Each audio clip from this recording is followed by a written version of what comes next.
শুরু করি। শোনো, যীশু খ্রিস্টের জন্মদিন উপলক্ষে প্রতি বছর 25শে ডিসেম্বর ক্রিসমাস ডে পালিত হয়। খ্রিস্টান ধর্মাবলম্বীরা বিশ্বাস করেন যে যীশু খ্রিস্ট ঈশ্বরের পুত্র এবং মানব জাতির ত্রাণকর। যীশু খ্রিস্ট জন্ম হয়েছিল বেথলেহেমে।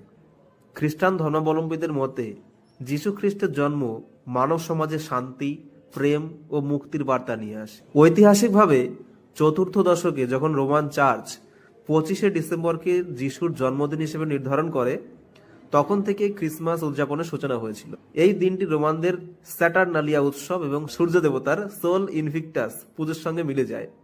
ফলে যিশুকে বিশ্বের আলো হিসেবে প্রতীকীভাবে তুলে ধরা হয়। সময়ের সঙ্গে সঙ্গে ক্রিসমাসে গির্জার প্রার্থনা, উপহার বিনিময় ও ভোজ গুরুত্বপূর্ণ অংশ হয়ে ওঠে। ভারতে ক্রিসমাসের ইতিহাস ঔপনিবেশিক যুগের সঙ্গে সম্পর্কিত। প্রথমত পর্তুগিজরা গোয়ায়, ব্রিটিশরা কলকাতায়, মুম্বাইয়ে এবং ফরাসিরা পুদুচেরিতে ক্রিসমাস উদযাপন শুরু করে। আজ গোয়া, কেরালা, উত্তর পূর্বাঞ্চলের রাজ্য যেমন নাগাল্যান্ড, মিজোরাম, মেঘালয় এবং বড় শহরগুলিতে ক্রিসমাস বিশেষ উৎসাহের সঙ্গে পালিত হয়।